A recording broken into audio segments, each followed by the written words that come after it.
Hello, नमस्ते. कसे आहात सगळे? छान ना? मी पण एकदम मस्त आहे. आजचा विषय खूप वेगळा आहे. वेगळा आहे म्हणजे आपण कर्ज घ्यावं का,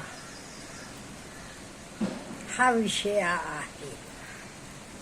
ते कोण घ्यावा किंवा कोण कर्ज घेऊ नये का? म्हणजे पूर्वीचे काळी म्हणायचे बघा, आपले आई वडील आजोबा वगैरे, हा, ते काय म्हणायचे? अंथरूण बघून पाय पसरा. मग आपण म्हणायला लागलो, नाही नाही, पाय बघून आपण अंथरूण मोठं करू की. म्हणून हे अंथरूण मोठं करण्यासाठी काही लोक कर्ज घेतात आणि ते कर्जाचे चक्रात असं अडकतात की त्यांना बाहेर पडणं अशक्य होते. आता नुकतीच एक घटना घडली, म्हणून मला हा विषय घेऊया असं वाटला. आमचे ओळखीचा एक मुलगा होता. नोकरी लागल्यावर त्याला वाटलं सगळं हायफाय व्हायला पाहिजे म्हणून सगळ्याला लोन घ्यायचं. हे नंतर कळलं आम्हाला आधी वाटलं नोकरी लागली आहे म्हणजे याचं छान आहे बाबा, केवढा आयफोन लाखाचा, गाडी कसली मस्त, राहणीमान अगदी. एवढ्यात नाही हो, कुठे तुम्ही हॉटेलला जावा, 500-500 रुपयाची टिप द्यायचा तो. लोकांना वाटायचं काय दिलदार, काय मिळत असणार ह्याला पैसे म्हणून. नंतर असे दिवस गेले. 1-2 वर्षानंतर एक दिवस असं आढळलं, गाडी पण एकदम पॉश गाडी, कुठेतरी मध्ये गावाला जायचे, मध्ये वाटेवर लावला होता आणि बाजूचे झाडाला गळफास घेऊन स्वतःला संपवला होता. तेव्हा ती चिठ्ठी सापडली. ते चिठ्ठीत लिहिलेलं होतं, एवढा तो कर्जात बुडालेला होता. मग म्हणा, असं राहणं योग्य आहे का? मग आपण कसं कर्ज घ्यावं? हल्ली कर्ज घेणं खूप सोपं झालंय. साधे ॲप, आणि लोक तर काय, इवन मोबाईल सुद्धा कर्ज घेऊन घेतात. कर्जच की EMI दर महिना भरायचं म्हणजे घ्यायला हरकत नाही, पण तुम्ही तर फेडू शकाल तरच कर्ज घ्यायला पाहिजे, हे आपल्याला जरासं कळायला पाहिजे. आणि कर्ज घेताना प्रत्येक माणसाला इंटरेस्ट म्हणजे काय, व्याज, आणि कंपाऊंड इंटरेस्ट म्हणजे काय, हे सगळं बेसिक नॉलेज तरी असायला पाहिजे. तुम्ही काहीही करा, कोणी असा, तरी तुम्हाला हे बेसिक ज्ञान पाहिजेच. तुम्ही लोन घेता म्हणजे त्याला इंटरेस्ट कसं असते आणि कंपाऊंड इंटरेस्ट म्हणजे काय, आणि आयडियल प्लॅनिंग असलं तरच तुम्ही लोन घ्यायला पाहिजे, नाही ते घेऊ नये. हल्ली इझिली लोन मिळते, पूर्वीसारखं नाही आहे. त्यामुळे हल्लीची ही मुलं ते अडकत चाललेली आहेत. आता लोनमध्ये किती प्रकार आहेत आधी बघूया, नंतर आपण मेन मुद्द्याला जाऊया. आता लोन कधी कधी कसं तुम्ही फ्रेंड्सकडून, रिलेटिव्सकडनं वगैरे घेता. अशा वेळी ह्याला काही चक्रवाढ नाही किंवा कुठलीच वाढ नाही. पण तुम्हाला एक लक्षात असायला पाहिजे, तुम्ही तर फेडू शकाल तरच घ्यायचं, नाही ते घ्यायचं नाही. का? तुम्ही वेळेत दिलं नाही ते तुमची फायनान्शियली क्रेडिबिलिटी नाहीशी होते. परत तुम्हाला कोणीच देणार नाही लोन. त्यामुळे रिलेटिव्सकडनं, मित्रमैत्रिणींकडनं लोन घेतला ते सांगितलेले वेळेत तुम्ही परत द्यायला तुम्हाला यायला पाहिजे. आणि एक म्हणजे हल्ली इझी लोन मिळतात. कुठलं तरी ॲप लोड करायचं म्हणे लगेच. लोक 2,000-5,000 सुद्धा घेतात, पण त्यांना ह्याचं माहीत नाही. नंतर तर येदाला मिळते, पण पुढे किती अवघड जाते म्हणून. त्यामुळे तुम्हाला लोन घ्यायचं तरी तुम्ही कुठल्याही चांगले बँकेकडनं घ्या, तर कायम फायदेशीर आहे.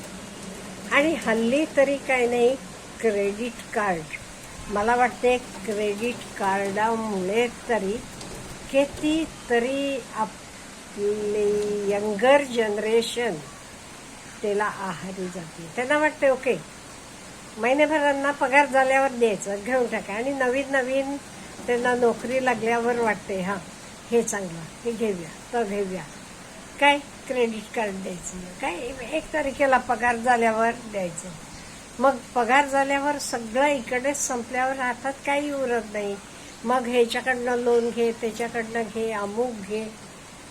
आश्चर्य वाटते मला हल्लीचे काही पोरांना, काही सगळी तसे असतात असं नाही.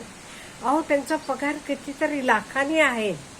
हां एवढा पगार असूनही त्यांना पगार झालेले पहिलेच आठवडे लोकांकडनं पैसे मागून घ्यावे लागतात. एवढंच का, काही अनएक्सपेक्टेड घडलं, ॲक्सिडेंट म्हणा, आजार म्हणा, ह्यांच्याकडे पैसे नसतात.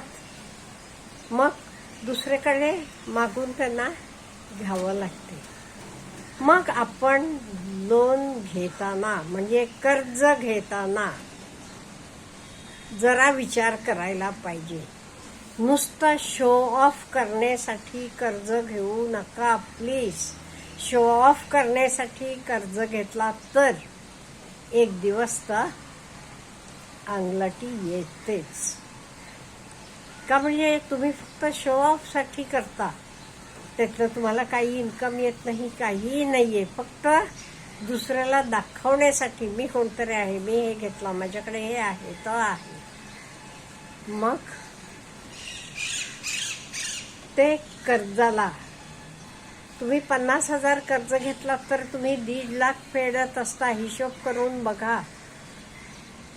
त्यामुळे कर्ज किती घ्यायचं, कर्ज मी कसं फेडू शकतो, ह्या विचारानं घ्यायला पाहिजे. नुसतं हल्ली प्रोसिजर इझी झाले, लगेच कर्ज मिळते म्हणून कर्ज घ्यायला जाऊ नका. आणि कर्ज घेऊन तुमची श्रीमंती तरी बिलकुल दाखवायला जाऊ नका. आणि श्रीमंती आपण लोकाला दाखवण्यासाठी नाही करायची, आपण श्रीमंत राहायला पाहिजे. म्हणजे काय, श्रीमंत राहिलो की आपल्याला खूप पीस ऑफ माइंड मिळते. कुठे जाऊया, हिंडून फिरून येऊया म्हटलं की आपण जाऊ शकतो. कुठे काही विकत घेऊया म्हटलं की लगेच विकत घेऊ शकतो. मुलांना चांगलं एज्युकेशन देऊ शकतो.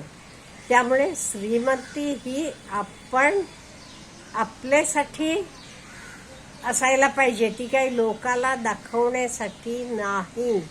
अहो 1,00,000-1.5 लाखाचा आयफोन आहे म्हणजे लोकाला काय करायचं आहे, ते घेतलेला असतो तो EMI वर. दर महिना पैसे दिले जातात आणि त्याला किती पटीनं पैसे देतो हा हिशोब केला तरच कळते. त्यामुळे लोन करायचे आधी, लोन घ्यायचे आधी जरा विचार करायला पाहिजे. म्हणजे मी तर फेडू शकतो का, कसं फेडू शकतो.